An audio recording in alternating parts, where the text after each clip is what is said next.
ಚಟಗಳಿಂದ ಬಲಿ ಆಗ್ತಿರ್ತಾರ. ಅದಕ್ಕಾಗಿ ಮೊಬೈಲ್ ಬಿಡಿಸೋದು ಮತ್ತೆ ಎಲ್ಲಾ ದುಷ್ಟ ಚಟಗಳು ನನ್ನ ಜೋಳಿಗೆಗೆ ಹಾಕ್ರಿ ಅಂತ ಹೇಳಿ ಪಾದಯಾತ್ರೆ ಮಾಡಿದ್ರು. ಇಲ್ಲೇ ನಮ್ಮ ಬಸವ ಕಲ್ಯಾಣದಾಗ ಪಾದಯಾತ್ರೆ ಮಾಡಿ ಎಲ್ಲಾ ಮನೆಗೆಲ್ಲ ನನ್ನ ದುಷ್ಟಚಟಗಳು ನಿಮ್ಮ ದುಷ್ಟಚಟಗಳು ನನ್ನ ಜೋಳಿಗೆಗೆ ಹಾಕ್ರಿ ಅಂತ ಹೇಳಿ ಆ ರೀತಿ ಮಾಡಿ ತಮ್ಮ ಸುತ್ತಮುತ್ತಲಿನ ಎಲ್ಲಾ ವಾತಾವರಣವನ್ನು ಸ್ವಚ್ಛಂದವಾಗಿ ಇಟ್ಟಂತ ಗುರುಗಳು ಯಾರಾದರೂ ನಮ್ಮ ಅಭಿನವ ಘನಲಿಂಗ ಗುರುಗಳು ಅಂತ ಹೇಳಕ್ ನಮ್ಗೆ ಬಹಳ ಹೆಮ್ಮೆ.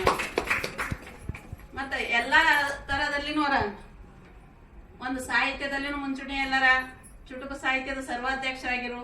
ಮೊನ್ನೆ ಗೌರವನ್ ಪಡೆದ್ರು. ಯಾವ್ದು ಕಾರ್ಯಕ್ರಮ ಅಭಿನಂದನಾ ಕಾರ್ಯಕ್ರಮಕ್ಕೆ ಹೋಗಿದ್ದೆ ನಾನು. ಕರ್ನಾಟಕ ರತ್ನ ಪ್ರಶಸ್ತಿ ಸಿಕ್ತು ಅವರಿಗೆ. ಸಾಧಕ ರತ್ನ. ಮತ್ತು ಕೇಳ್ಬೇಕನ್ನಿಸ್ತದ ಮಾತುಗಳು.